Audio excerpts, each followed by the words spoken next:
Assalamualaikum warahmatullahi wabarakatuh. Selamat pagi dan salam sejahtera untuk kita semua. Terima kasih kepada semua yang telah bergabung pada webinar hari ini. Perkenalkan, nama saya Bagus Ahmad Hidayat, mahasiswa dari program MSIB Bisai Academy Batch 7 di bidang Cyber Security. Pada kesempatan ini, saya sangat senang bisa berbagi dengan teman-teman semua mengenai salah satu topik yang sangat penting di era digital, yaitu Cyber Security. Seperti yang kita tahu, di dunia yang semakin terkoneksi ini, keamanan data pribadi menjadi hal yang sangat krusial. Nah, pada webinar ini kita akan mengenal dasar-dasar dari cyber security, langkah-langkah praktis yang bisa diambil untuk melindungi diri dari ancaman cyber, dan juga pentingnya privasi di dunia online. Semoga setelah sesi ini teman-teman semua dapat memahami pentingnya menjaga keamanan diri di dunia digital dan juga menerapkan beberapa tips yang akan dibahas untuk mengamankan informasi pribadi kita sehari-hari. Baik, tanpa berlama-lama lagi, mari kita mulai dari pembahasan terlebih dahulu.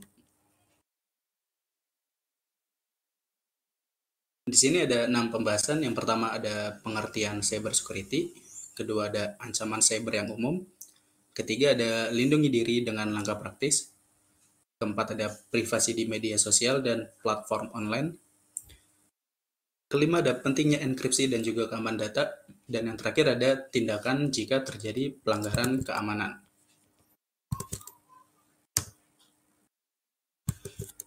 Kita masuk ke pembahasan pertama, yaitu apa itu cyber security. Jadi cyber security ini adalah langkah-langkah untuk melindungi data, sistem, dan jaringan dari ancaman digital yang terus berkembang. Dalam dunia yang semakin terhubung, ancaman seperti peretasan, pencurian data, dan juga malware bisa berdampak besar tidak hanya pada perusahaan, tapi juga pada kita sebagai individu. Lalu mengapa penting di era digital? Kita hidup di era digital yang dimana hampir semua aktivitas sehari-hari melibatkan internet dan juga perangkat online. Data pribadi seperti informasi bank, identitas, dan juga riwayat kesehatan kini lebih rentan diretas atau disalahgunakan. Karena itu, keamanan cyber menjadi semakin penting, terutama dengan meningkatnya frekuensi dan kompleksitas serangan.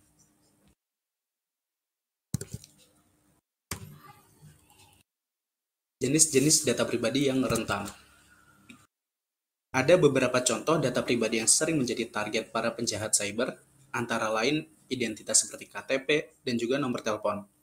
Informasi finansial seperti rekening bank dan juga kartu kredit, serta data kesehatan yang bisa saja disalahgunakan. Jadi jika data ini jatuh ke tangan yang salah, maka bisa berakibat pada kerugian finansial atau bahkan pencurian identitas.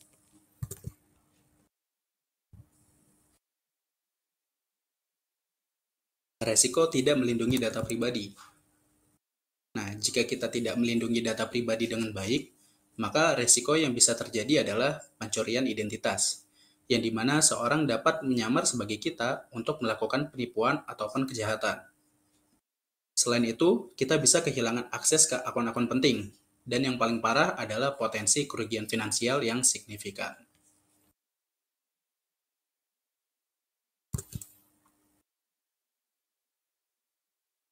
Kita masuk ke pembahasan kedua, yaitu jenis-jenis ancaman cyber.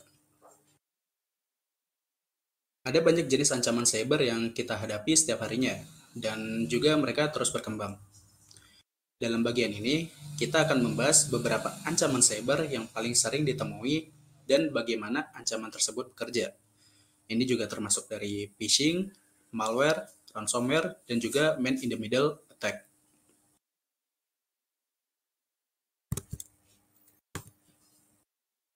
Kita masuk pada phishing, di mana phishing itu adalah salah satu serangan cyber yang paling sering terjadi.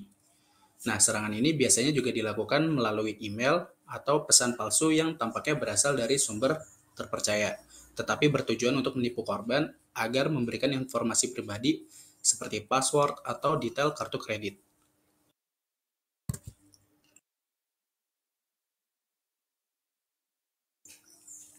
Lalu yang kedua ada malware.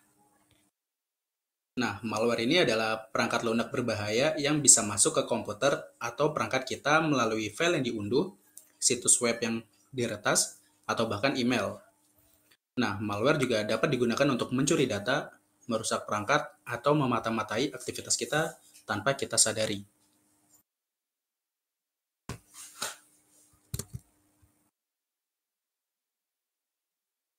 Selanjutnya ada ransomware, di mana ransomware adalah jenis serangan yang sangat merugikan, di mana penjahat cyber memblokir akses ke data penting atau seluruh sistem, lalu meminta tebusan untuk mengembalikan akses tersebut. Ini juga sering menyerang ke organisasi-organisasi yang besar, tapi individu pun bisa jadi korban.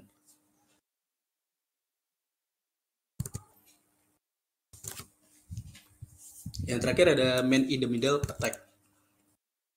Man-in-the-middle attack ini terjadi ketika penyerang berhasil menyadap jalur komunikasi antara dua pihak, misalnya antara pengguna dan website, dan juga mengambil informasi penting yang dikirimkan, seperti data login atau transaksi keuangan.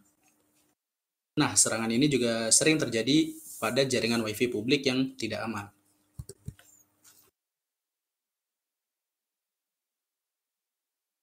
Sebelum masuk ke pembahasan ketiga, mungkin ada yang ingin ditanyakan? Jika ada, bisa ditulis di public chat.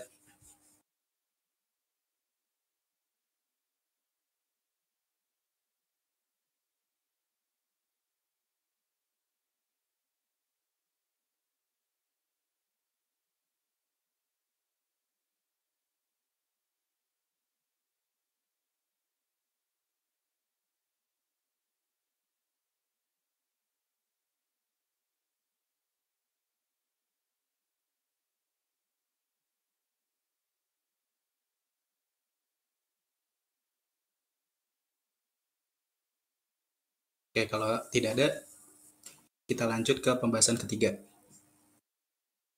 Oh, Nelani masih mengetik.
Oh, ada nih dari Kak Nelani.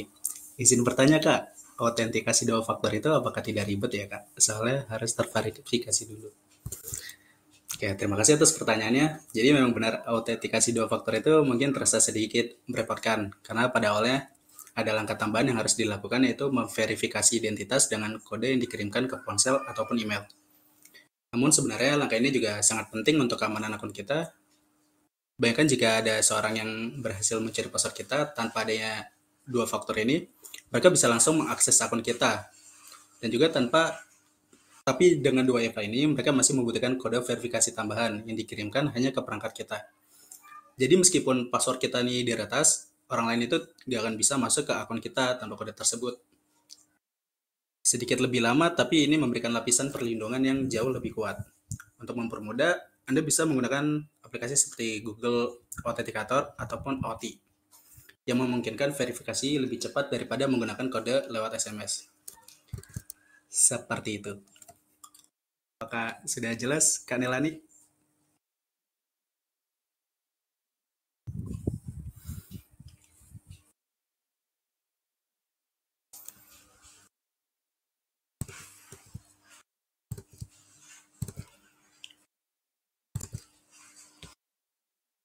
Oke, baik.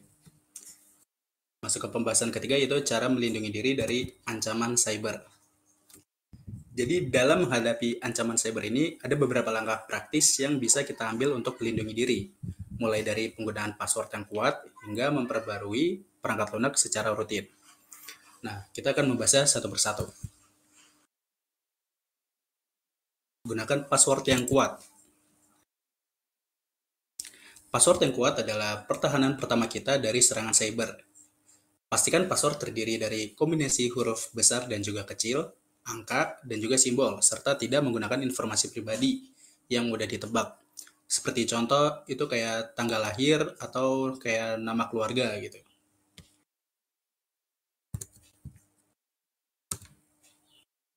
Lalu yang kedua ada aktifkan autentikasi dua faktor. Autentikasi dua faktor ini menambah lapisan keamanan ekstra ke akun kita dengan dua EVA. Selain password, kita juga harus memasukkan kode yang dikirimkan ke ponsel atau email kita untuk mengakses akun, sehingga serangan akan jauh lebih sulit dilakukan. Seperti yang udah dijelasin juga tadi dari pertanyaannya. Lalu ada waspadai email yang mencurigakan. Nah, serangan phishing ini seringkali masuk melalui email yang tampaknya resmi, tapi sebenarnya dibuat untuk menipu kita. Maka kita harus hati-hati dengan email dari pengirim yang tidak dikenal. Dan juga jangan klik link-link atau ngunduh file sebelum memeriksa kebenarannya.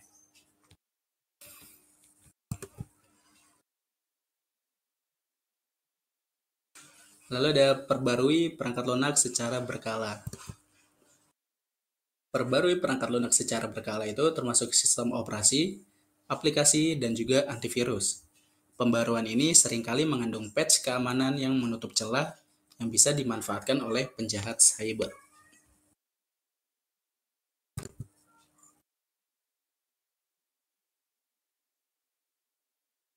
Masuk ke pembahasan 4 ada menjaga privasi di dunia online.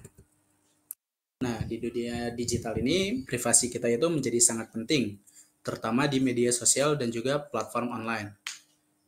Nah, kita juga perlu memahami bagaimana mengatur pengaturan privasi, mengenali bahayanya oversharing, dan juga mengontrol siapa saja yang bisa mengakses data pribadi kita.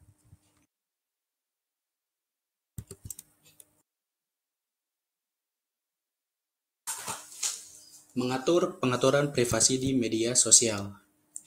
Nah, setiap platform media sosial itu pasti kan memiliki pengaturan privasi yang memungkinkan kita untuk mengontrol siapa yang bisa melihat informasi pribadi kita seperti profil, foto, dan juga postingan.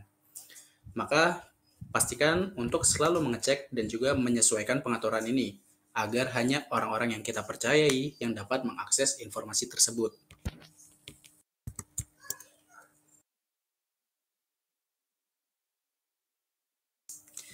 Memahami bahayanya oversharing. Oversharing atau berbagi terlalu banyak informasi di media sosial bisa membawa risiko. Jadi kita harus menghindari membagikan informasi sensitif seperti lokasi langsung, detail keuangan, atau rencana perjalanan yang bisa dimanfaatkan oleh orang yang berniat jahat. Dan juga selalu pertimbangkan dampak jangka panjang dari setiap postingan.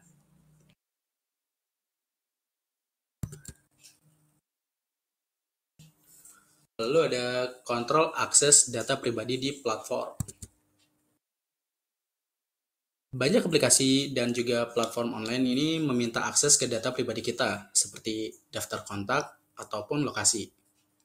Penting untuk memeriksa secara berkala aplikasi mana saja yang memiliki izin akses ini, dan juga mencabut akses yang tidak diperlukan.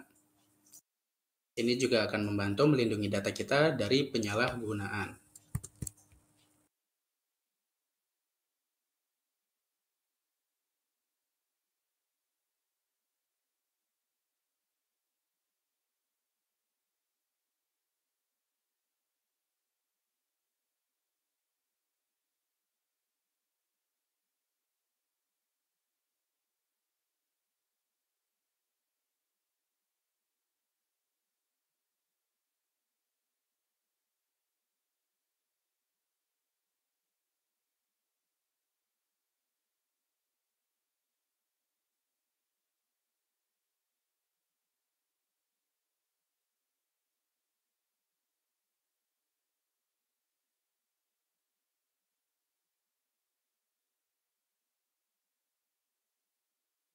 Oh, ada pertanyaan ya dari Setia Ardi. Permisi Kak, saya mau tanya, saya sudah memasang dua WiFi pada tiap email dan akun sosial media saya, tetapi ada beberapa akun misalnya saya anggap saya Google, kemudian saya coba logout, setelah itu saya login lagi namun hanya meminta password tapi tidak. Hmm. Ya, terima kasih atas pertanyaannya. Ya, ketika menggunakan perangkat yang sama dan juga sudah terdaftar sebagai perangkat terpercaya, UEFA mungkin tidak diminta lagi saat login karena sistem menganggap perangkat tersebut sudah aman. Namun juga kebijakan ini tergantung pada platform yang kita gunakan. Misal kayak Google itu kan cenderung tidak meminta UEFA jika mendeteksi login dari perangkat dan juga lokasi yang sama. Jadi jika ingin lebih aman, mungkin bisa mengubah pengaturan akun untuk selalu meminta dua EVA-nya itu. Jadi meskipun menggunakan perangkat yang sama, namun dua EVA-nya itu tetap akan diminta. Dan jika ada login dari perangkat atau lokasi baru. Semoga membantu.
Apakah bisa? Ya, kalau Google minta selalu dua EVA-nya. Kayak di Google bisa deh untuk ngatur selalu ini dua faktor ya. Kalau nggak salah tuh jadi kayak masuk ke Google, terus ke halaman akun Google, ke keamanan, pilih menu keamanan yang di sebelah kiri itu. Terus di pengaturan dua WiFi-nya di bagian login ke Google, pilih yang verifikasi dua langkah. Lalu di pengaturan perangkat terpercaya. Jadi kalau udah ngaktifin itu, bisa ngelihat opsi yang menyatakan bahwa perangkat terpercaya ini tidak akan meminta dua WiFi lagi. Nah, jika ada opsi untuk menghapus perangkat terpercaya, bisa ngelakuin itu jika ingin dua WiFi-nya selalu diminta. Nah, kalau udah tinggal disimpan perubahan. Kayaknya kurang lebih sih seperti itu sih.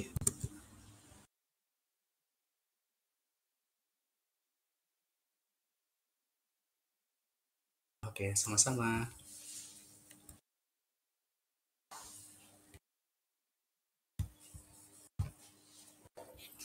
Oke, kita lanjut. Di pembahasan kelima ini, mengapa enkripsi itu penting? Jadi enkripsi ini adalah teknik keamanan yang sangat penting di dunia digital, di mana enkripsi bekerja dengan mengacak data, sehingga hanya pihak yang memiliki kunci deskripsi yang bisa membaca informasi tersebut. Nah, hal ini juga melindungi data kita dari akses yang tidak sah selama proses pengiriman, baik dalam komunikasi maupun juga transaksi online.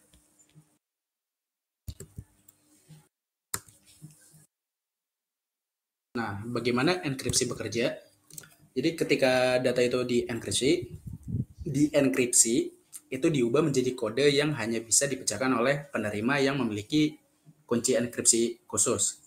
Jadi kayak misalnya kita mau ngirim pesan melalui aplikasi yang udah terenkripsi, nah hanya penerima pesan yang bisa membacanya, sehingga pihak yang ketiga itu tidak dapat mengintip isiannya itu apa.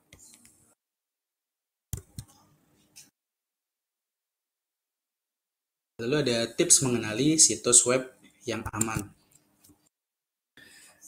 Nah, saat kita surfing di internet itu, penting untuk memastikan situs yang kita kunjungi itu aman atau enggak. Nah, situs web yang aman ini biasanya menggunakan protokol HTTPS yang memastikan bahwa data yang kita kirim dan terima itu udah dienkripsi.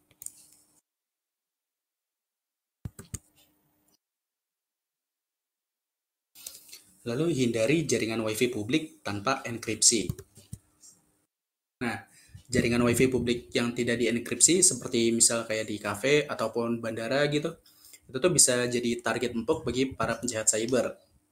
Nah, mereka juga bisa dengan mudah menyadap data yang kita kirim melalui jaringan ini. Nah, jika harus menggunakan WiFi publik itu mungkin bisa kita alihin kayak pakai VPN atau juga jangan mengirimkan informasi yang sensitif.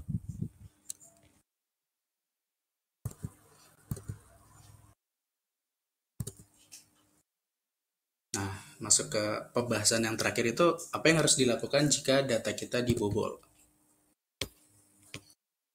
Jika data kita dibobol atau terjadi pelanggaran keamanan, maka kita harus bertindak dengan cepat untuk meminimalkan dampaknya.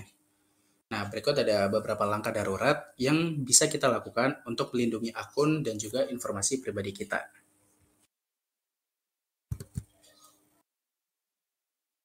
Yang pertama tentu saja mengubah password secepatnya. Segera mengubah password dari akun yang terkena. Dan pastikan juga password yang kita buat baru ini itu kuat dan juga unik. Dan tidak digunakan di akun lain. Ini tuh bisa ngebantu mencegah penyerang menggunakan akses yang sama di akun lain.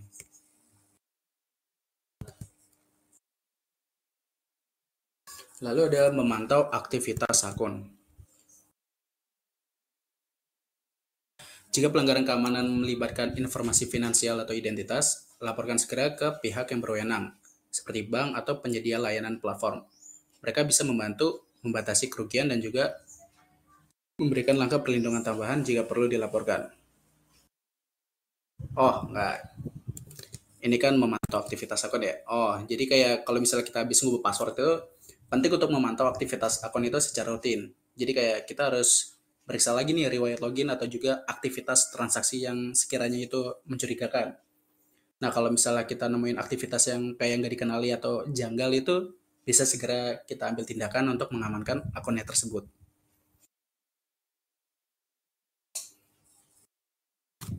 Nah, yang ini baru nih, laporkan kejadian ke pihak berwenang.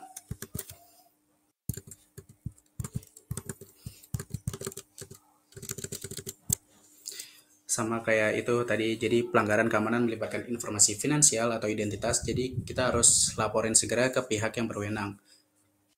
Kayak bank juga seperti layanan platform yang bisa membantu membatasi.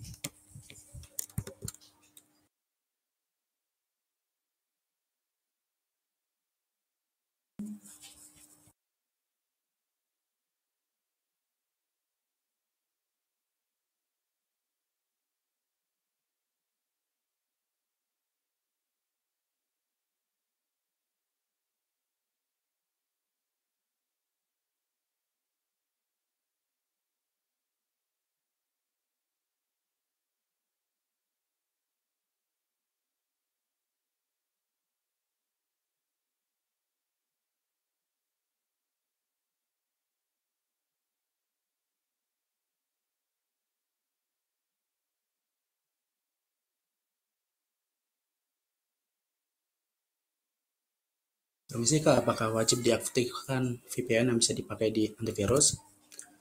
Sebenarnya juga nggak wajib aktifin VPN juga, tapi kayak gunain VPN ya lumayan buat keamanan juga sama privasi. Jadi buat kayak keamanan tambahan gitu kan, jadi nanti VPN-nya nge-enkripsi koneksi internet, jadi bisa melindungi data di jaringan publik. Terus juga VPN juga kan bisa menyembunyikan alamat IP kita untuk membuat aktivitas online-nya itu lebih kayak sulit dilacak gitu loh. Kurang lebih kayaknya gitu sih.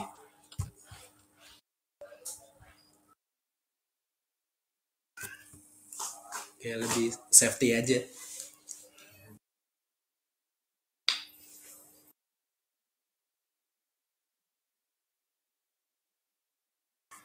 Iya, karena kan udah dienkripsi gitu. Jadi kayak nyamar-nyamarin.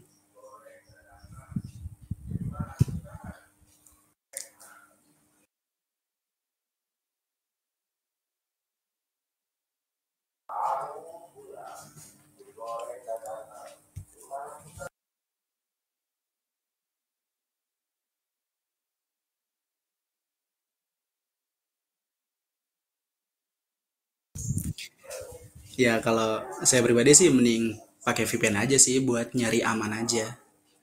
Tapi itu kan tergantung dari diri kita masing-masing. Jadi bebas.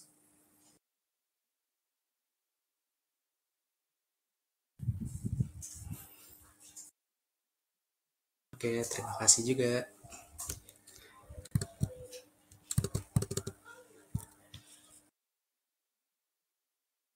Nah, sebagai kesimpulan ini, jadi kita tuh telah melihat bahwa keamanan cyber ini sangat penting di dunia digital.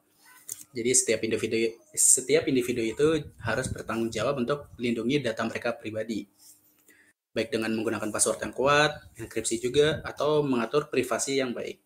Jadi kita harus terus belajar dan juga mengikuti perkembangan ancaman cyber untuk menjaga keamanan online kita. Terima kasih. Apakah ada yang ingin bertanya lagi?